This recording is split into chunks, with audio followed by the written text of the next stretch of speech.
மைதிலி, வீடு முழுக்க தேடி பார்த்தா அவளை எங்கேயுமே காணுமே. ஆனா அவ இந்த மாதிரி யார்கிட்டயும் சொல்லாம போறவில்லையே. அக்கா உங்க ரூமுக்கு தான் வந்துட்டு இருப்பாங்கன்னு நான் நினைச்சிட்டு இருந்தேன். ஆனா அவ உன் ரூமுக்கு வந்ததுக்கு அப்புறம் என் ரூமுக்கு வரவே இல்லையே.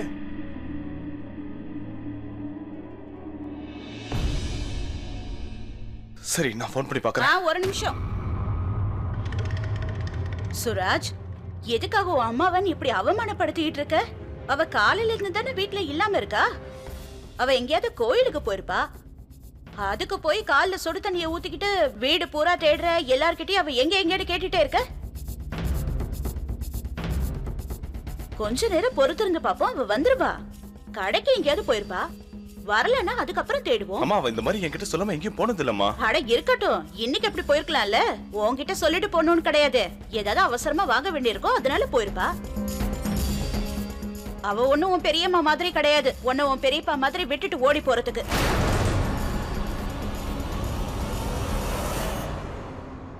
வரட்டும் இரு. வந்ததுக்கு அப்புறம் எல்லாரும் முன்னாடி நானே கேக்குறேன். அவ இந்த மாதிரி சொல்லாம கொள்ளாம போற பொண்ணே கிடையாது.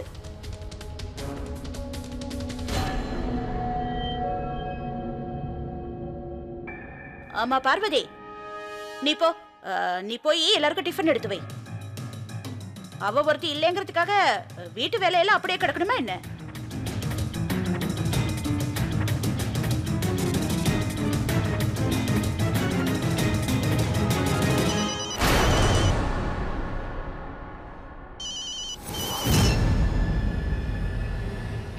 அம்மா,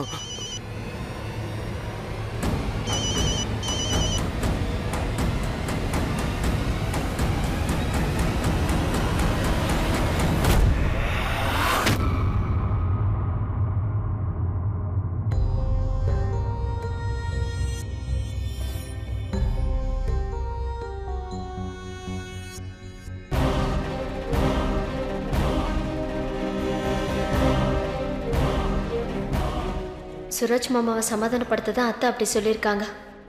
ஆனா அத்தையை பார்த்தா பதட்டமா இருக்கிற மாதிரி தெரியுது. என்னவா இருக்கும்? ஹலோ. டேய் உருப்படாதவன, ஜமீன்தார் ஐயாவை யாராவது ஏமாத்துனா அவங்களுக்கு என்ன நடக்கும்னு உனக்கு தெரியுமா? 10 மாசம் சுமந்து பெத்த தாயால கூட அடையாளம் கண்டுபிடிக்க முடியாத அளவுக்கு மரத்துல கட்டி வச்சு தோலை உரிச்சிருவாரு. ஜமீன்தார் ஐயாவை ஏமாத்துறதுக்காக இன்னும் கொஞ்ச நாள்ல உனக்கு அந்த தண்டனை தான் கிடைக்க போகுது. சமீர், உன் கடைசி நாளை இன்னைக்கே சொல்ற, நீ கேட்டுக்கிறியா? வேண்டாம் வேண்டாம் பீமா சார், அது என்னன்னா ஒரு பெரிய தப்பு நடந்துருச்சு. எப்படின்னு தெரியல. நான் பார்வதிக்கு பதிலா என்னோட அண்ணியா அங்க தூக்கிட்டு வந்துட்டேன். அவ அண்ணியா இருக்கட்டும், உன் தங்கச்சியா இருக்கட்டும், இன்னைக்கு அவளை கொலை பண்ண போறேன். இல்ல வேண்டாம் பீமா சார், நான் உங்களை கெஞ்சி கேட்டுக்கிறேன். என்னோட அண்ணிய எதுவும் பண்ணிடாதீங்க. நீயும் என் கையால சாகதா போற. இன்னைக்கு இங்க நடந்த எல்லா விஷயத்தையும் ஜமீன்தார் ஐயா சொல்ல போற. நீங்க பாரு, உன் ஜமீன்தார் ஐயா அந்த அளவுக்கு கோபக்காரர்னா நீங்க தப்பிக்க முடியாது. ஏன்னா நீயும் பொண்ணை பார்க்காமே வாங்கிட்ட. வீட்டுக்கு ஏதாவது பொருள் வந்ததுன்னா அதெல்லாத்தையும் சரி பார்த்து தான் வாங்கணும். இங்க பாரு, நம்ம 2 பேரும் சேர்ந்து இதுல தப்பிக்கிறதுக்கான வழியை பார்ப்போம். ஓகே? அது வரைக்கும் ஜமீன்தார் ஐயா கிட்ட எதுவும் சொல்லிடாத. சரி, நான் அவர்கிட்ட சொல்ல மாட்டேன். ஆனா இன்னும் 1/2 மணி நேரத்துக்குள்ள நாங்க இருக்கிற இடத்துக்கு நீ வந்து ஆகணும். உன் ஊருக்கு எங்க ஊருக்கு நடுவுல ஒரு ஒத்தையடி பாதை இருக்கு. அந்த வழியை வந்தனா ஜமீன்தார் ஐயோட குடோனுக்கு வந்துடலாம். அங்க வந்து என்ன பார்க்கணும். வரும்போது நீ தனியா வரக்கூடாது. யார கூட்டிட்டு அங்க வரணும்னு உனக்கு தெரியும்ல. அப்படின்னா யார கூட்டிட்டு வர்றது? அம்மாவையா? டேய் வாய முர்றா. உன் அம்மாவை அங்க கூட்டிட்டு வந்தா எனக்கு என்ன பிரயோஜனம் இருக்கு? ஒழுங்கு மரியாதையா பார்வதி அங்க கூட்டிட்டு வர. 1/2 மணி நேரத்துல நான் உன்னை அங்க பார்க்கணும். அப்படி நீ பார்வதி கூட வரல, அதே குடோன்ல உங்க அண்ணியோட போனத்தை தான் நீ பார்க்க முடியும்.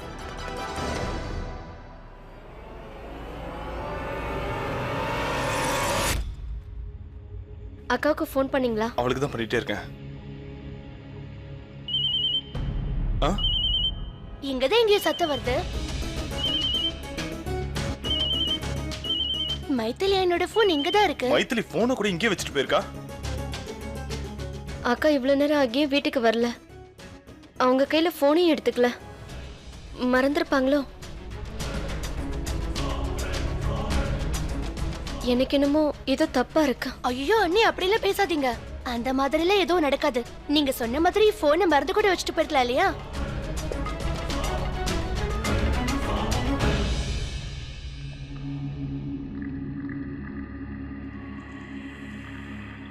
டேய் என்னடா ஆச்சு சொல்லி தொலை.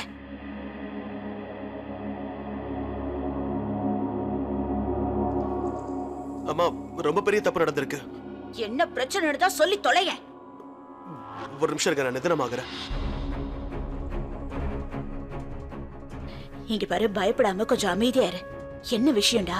அம்மா, அது வந்து அவன் நம்ம பண்ண தப்புக்கு பிராயச்சித்தம் செய்ய சொல்றான். சமீர், இப்ப அவ என்ன சொன்னாலும் அதுக்கு நம்ம தலையை ஆட்டிதான் ஆகணும். ஏன்னா தப்பு நம்மளோடது. அவ என்ன கேக்குறானோ அதை செஞ்சு கொடுத்துரு. ஏன்னா நம்ம இப்ப பெரிய பிரச்சனையில மாட்டிருக்கோம். மைத்திலிக்கு சுயநினைவு வந்துருச்சுன்னா அவளுக்கு இந்த விஷயம் எல்லாம் தெரியாம பாத்துக்க சொல்லு. இந்த விஷயம் ருத்ராவுக்கு தெரிஞ்சதுன்னா உன்னை என்னையும் கழுத்தை பிடிச்சு இந்த வீட்ல இருந்து வெளியில தள்ளிடுவான். அவனுக்கு என்னதான் வேணுமா? எதையாவது சொல்லி தொலையண்டா.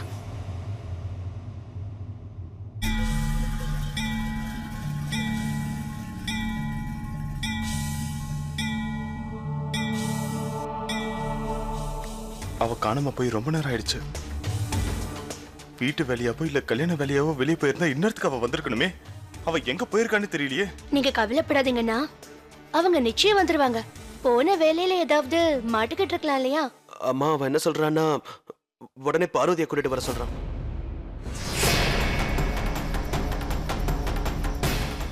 அப்பதான் அண்ணிய அவன் ஒப்படைப்பன்னு சொல்றான்.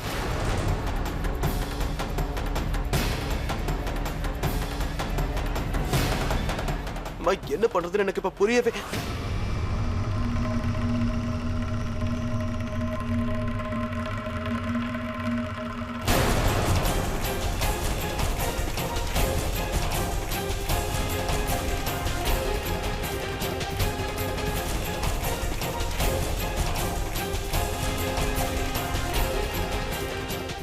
இப்போ நீங்க என்ன சொன்னீங்க?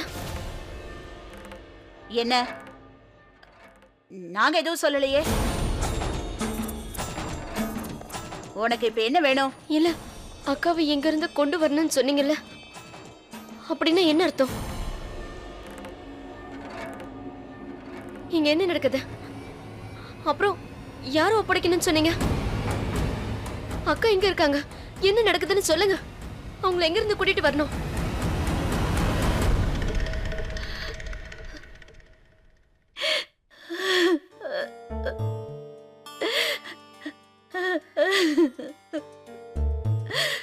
நீ கண்டுபிடிச்சிட்டமா?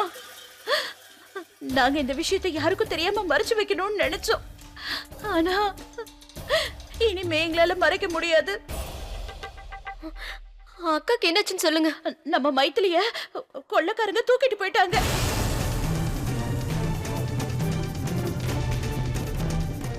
என்னது? அது இப்போ என்ன பண்றதுன்னு சொல்லுங்க. இங்க பாரு பார்வதி, நீ எதுக்கும் பயப்படாத. சுராஜுக்கு இந்த விஷயம் தெரியவே கூடாது. அவனுக்கு மட்டும் இந்த விஷயம் தெரிய வந்ததுன்னா அதுக்கப்புறம் அவன் தப்பா ஏதாவது முடிவு எடுத்துருவான். அதுக்கப்புறம் என் மருமக நல்லபடியா இந்த வீட்டுக்கு திரும்ப வருவாங்கிறதே சந்தேகம் ஆயிடும். நான் சொன்னதெல்லாம் உனக்கு புரிஞ்சுதா? அந்த ஆளுங்க இப்பதான் போன் பண்ணி எங்களை அங்க வர சொல்லிருக்காங்க. நாங்க வரும்போது பணத்தையும் எடுத்துட்டு வர சொல்லிருக்காங்க. நீங்க முதல்ல அவருக்கு ஃபோன் பண்ணுங்க. அவர் ஏதாவது பண்ணுவாரு. யாருக்கு? சுராஜ் அப்பா கிட்டயா? அவருக்கு இந்த விஷயம் தெரிஞ்சு அவரே என்ன பண்ண போறாரு? இல்ல, அது வந்து உங்க பையன் ருத்ராக்கு தான். நீங்க அவருக்கு முதல்ல ஃபோன் பண்ணுங்க. அவர் ஏதாவது பண்ணுவாரு.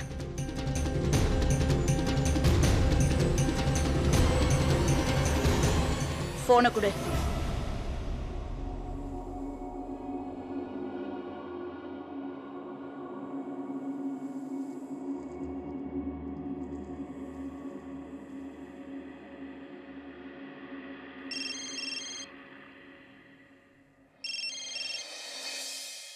யாரு? ருத்ரானா, நான் தான் உன் சித்தி பேசுறேன். அவருக்கு ஒண்ணும் இல்லையே. பார்வதியை பத்தி பேசுறதுக்கு நான் இப்போ உனக்கு ஃபோன் பண்ணலப்பா. அதை விட முக்கியமான விஷயத்தை பத்தி பேசுறதுக்கு தான் நான் உனக்கு ஃபோன் பண்ணேன். இத பாருங்க, எனக்கு நிறைய வேலை இருக்கு. என்ன விஷயம்னு கொஞ்சம் சீக்கிரம் சொல்லுங்க. இல்ல சொல்றேன். அப்பாடி, ஒரு நிமிஷம் இருப்பா, நான் சொல்றேன். நான் என்ன சொல்ல வரேன்னா, அது அது வந்து உன் கல்யாணத்துக்கு துணி வாங்குறதுக்காக போயிட்டு இருக்கோம். என்ன கலர் வாங்கணும்னு எங்களுக்கு தெரியாதுல்ல. ஏன்னா வாங்கினதுக்கு அப்புறம் எனக்கு பிடிக்கல, நீ பிரச்சனை பண்ணுவல்ல. இத பாருங்க, நீங்க இப்ப எதுக்காக இந்த மாதிரி உளறிக்கிட்டு இருக்கீங்கன்னு எனக்கு சுத்தமா புரியவே இல்லை. இரு சொல்லி முடிக்கல. அவகிட்டே சொல்லு. நான் சொல்றது நல்லா கேளுங்க. உங்க உளறல கேட்க எனக்கு இப்ப நேரம் இல்ல. இப்போ இங்க நான் செய்ய வேண்டிய முக்கியமான வேலைகள் ஏகப்பட்டதா இருக்கு. ஒருவேளை நீங்க முடிவு பண்ணிட்டீங்கன்னா அது அப்படி. சரி நீ உன் வேலையை பாரு. வேலை நேரத்துல உன்னை இந்த மாதிரி தொல்லை பண்ணதுக்கு என்ன மன்னிச்சிடுப்பா. உனக்கு இது பெரிய விஷயமா படலைன்னா அதுக்கு நாங்க ஒண்ணும் பண்ண முடியாது. ஆனா எங்களுக்கு இது ரொம்ப பெரிய விஷயம். சரி நீ உன் வேலையை பாரு, நாங்களே ஏதாவது செஞ்சுக்கிறோம். அவனை சொல்லி தப்பு இல்ல, தொலைஞ்சது ஏன் மருமக தானே. அவன் அதை பத்தி ஏன் கவலைப்பட போறான்? அவருக்கு கொஞ்சம் கூட இரக்கமே இல்ல. சமீர், எனக்கு ரொம்ப ரொம்ப பயமா இருக்குப்பா. உன் கூட அந்த திருட்டு பசங்க இருக்கிற இடத்துக்கு நானும் வரேன். இங்கே வீட்டுல இருந்தேன்னா என் கையும் ஓடாது காலும் ஓடாது. அம்மா, அந்த இடத்துக்குலாம் நீங்க வர வேண்டாம். அதுக்கப்புறம் பெரிய பிரச்சனை ஆயிடும்னு தோணுது. சரி, நீ தனியாவா போவ? யாரையாவது கூட்டிட்டு போ.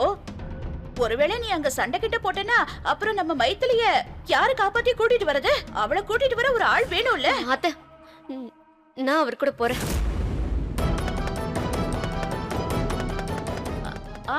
வேண்டாமா வேண்டாம். ருத்ராக்கு இந்த விஷயம் தெரிஞ்சா அதுக்கப்புறம் பெரிய பிரச்சனை. இதை நான் அக்காக்காக போறேன்னு நினைச்சுக்கிறேன். அவருக்கு வேணா அக்கா மேல இறக்கம் இல்லாம இருக்கலாம், ஆனா எனக்கு அக்கா மேல இறக்கம் இருக்கு. நானும் அவர் கூட போய் எல்லாத்தையுமே சரி பண்ணிடுறேன். நாங்க போற இடத்துல எங்களுக்கு என்ன ஆனாலும் அதை பத்தி எங்களுக்கு கவலை இல்லை. நான் அங்க போறேன். சரி போயிட்டு வா. நீ இந்த அளவுக்கு அடம் பிடிக்கும் போது அப்புறம் நீ போக வேண்டான்னு நான் தடுத்து நிறுத்தவா முடியும்? போ சமீர், போகும்போது இவளையும் கூட்டிட்டு போ. அப்புறம் சமீர், போகும்போது பின்கேட் வழியாவே போ. அப்புறம் இவளையும் நீ வண்டியில பின்னாடி உட்கார வச்சுட்டு போ. அப்பதான் யாரும் பார்க்க மாட்டாங்க. போ, சீக்கிரம் போயிட்டு வா. போமா. வாங்க, நீ போகலாம். நில்லுடா. போகும்போது பணத்தை எடுத்துட்டு போறல, அவங்க பணம் கேட்டிருக்காங்கல்ல. போ, சீக்கிரம் போ.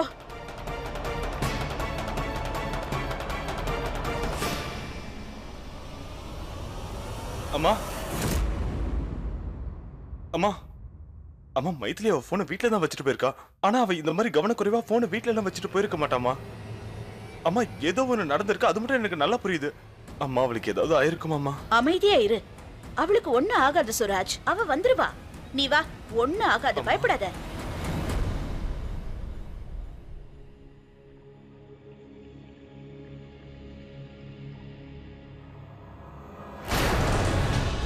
தெரியாம கூட நீ இந்த வீட்டை விட்டு ஒரு அடி எடுத்து வைக்க கூடாது.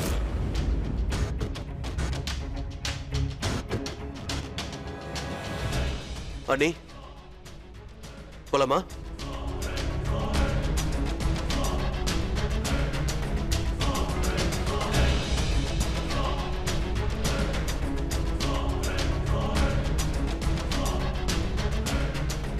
அண்ணி, போய் உட்காருங்க.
வண்டி எடு.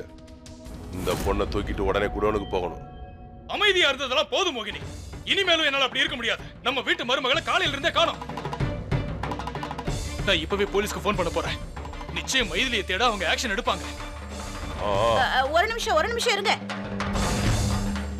போலீஸ்க்கெல்லாம் போன் பண்ண வேணாங்க. இந்த விஷயம் எல்லாம் போலீஸ்க்கு போனா அப்புறம் பெரிய பிரச்சனை ஆயிடும்.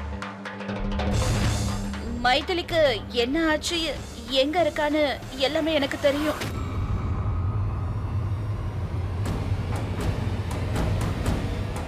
மைதிலிய சில திருட்டு பசங்க வந்து கடத்திட்டாங்க. அவங்க எங்க கிட்ட பணம் கேட்டாங்க.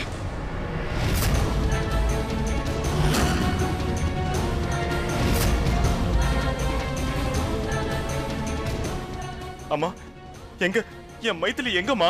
அவ எங்கம்மா இருக்கா? கொஞ்சம் அமைதியா இருப்பா. என்ன மோகினி நீ எப்ப பார்த்தாலும் அமைதியா இருக்க சொல்ற? மைதிலியை கடத்திருக்கிற விஷயத்தை நம்ம போலீஸ்க்கு இன்ஃபார்ம் பண்ணி ஆகணும். கொஞ்சம் இரு. அவளை கடத்திட்டாங்கிற விஷயம் உனக்கு எப்படி தெரியும்? வந்து அவங்க தான் இப்ப எனக்கு ஃபோன் பண்ணாங்க. அவங்க கிட்ட பேச சமீர் அனுப்பி வச்சிருக்கேன். கொஞ்சம் பணம் தான் ஜாஸ்தி கேட்பாங்கன்னு நினைக்கிறேன். அதான் சமீரும் பார்வதியும் சேர்ந்து போயிருக்காங்க. ஏய் கொஞ்சம் இரு. பார்வதியா? பார்வதி எதுக்கு அனுப்பி வச்ச? அவ இஷ்டப்பட்டதா அவ போயிருக்கா. யாரும் அவளை கட்டாயப்படுத்தி அனுப்பல. அவ போறேன்னு அடம் பிடிக்கும் போது என்னால முடியாதுன்னு மறுக்கவா முடியும்? இருந்தாலும் அவளை அனுப்பி இருக்க கூடாது இல்ல? யார கட்டு அனுப்பி வச்ச? அந்த திருட்டு பைய கூட பார்வதி அனுப்பி வச்சிருக்கியே. ஒரு விஷயத்தை நீ நல்லா தெரிஞ்சுக்க. பார்வதி அனுப்பி வச்ச விஷயம் மட்டும் ருத்ராக்கு தெரிஞ்சா என்ன பிரச்சனை வரும் தெரியுமா? என்ன பிரச்சனை வரும்னு எனக்கு தெரியாது. அதே மாதிரி போன் பண்ணி என்ன மிரட்டின அந்த திருட்டு பசங்க யாருன்னு எனக்கு தெரியாது. ஆனா ஒரு விஷயம் நல்லா தெரியும். இந்த வீட்ல நடக்கிற பிரச்சனைக்கெல்லாம் நீங்களும் உங்க புள்ளையும் தான் முழு காரணம். நாங்க அமைதியா நிம்மதியா இருந்தோம். எப்ப இந்த வீட்டுக்குள்ள வந்தீங்களோ அன்னையில இருந்து தினம் ஒரு பிரச்சனையா வருது. நிம்மதியா இல்லாம போயிடுச்சு. அம்மா அட்லீஸ்ட் நீங்க இது என்கிட்டயாவது சொல்லிருக்கலாம்ல. சமீருக்கு பதில் நானாவது போயிருப்பேனே. இல்லப்பா, நீ கொஞ்சம் கோவப்படாம இரு. அவங்க என்ன நிலைமையில இருக்காளோ அத பார்த்து நீ கவலைப்படுவல. அதான் போக வேணாம்னு சொல்ற. இங்க பாரு, சமீர் தான் அங்க போயிருக்கால.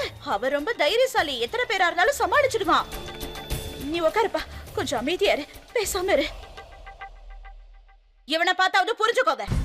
மனசொடிஞ்சு உட்கார்ந்துருக்கான். 15 வருஷமா இந்த மாதிரி ஒரு சோதனை வந்ததில்ல. இப்பதான் முதல் தடவையா வந்திருக்கு. நீங்க உங்க பொண்டாட்டிக்கு பண்ண துரோகத்துக்காக அவ உங்களை விட்டுட்டு போனா. ஆனா எந்த தப்பும் பண்ணாத எங்களுக்கு எதுக்கு இந்த தண்டனை? உங்க பாவத்தை நாங்களும் அனுபவிக்கணுமா?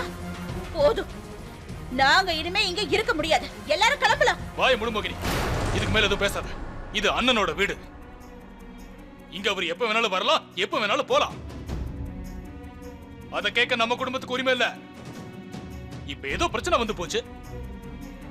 இங்க பாரு மோகினி, கஷ்டம் வர நேரத்துல ஒருத்தருக்கு ஒருத்தர் ஆறுதலா இருக்கணுமே தவிர இந்த மாதிரி அபசகனமா பேசக்கூடாது. அண்ணனாலையும் ருத்ராவாலையும் உதவி செய்ய முடியாம இருக்கலாம். ஆனா அக்கறை இல்லாமலாம் இல்ல. நம்ம மைதிலிக்காக எதுக்கு பார்வதி போகணும் சொல்லு? அவ இங்க இருந்து போயிருக்கவே கூடாது. இருந்தாலும் அவ போயிருக்கா. நம்ம குடும்பத்துக்காக தானே போயிருக்கா. அதுவும் சமீரை நம்பி அவ போயிருக்கா.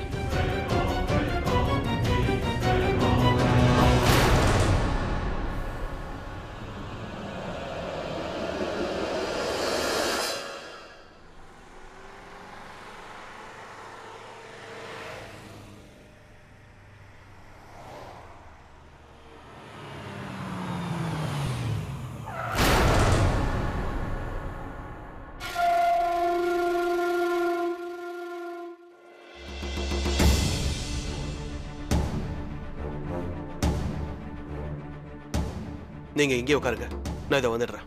ஏன் நான் என் வண்டியிலேயே உட்காரணும்? நானும் உங்க கூட வந்து அக்காவை காப்பாத்துறேன். உங்க மேல ஒரு சின்ன கீரல் பட்டா கூட வீட்டுல இருக்கிற அந்த ராட்சசன் என்ன கொன்னுடுவான். அம்மா சொன்னதுனால உங்களை கூட கூட்டிட்டு வந்தேன். நீங்க இங்கே உட்காருங்க, நான் வந்துடுறேன்.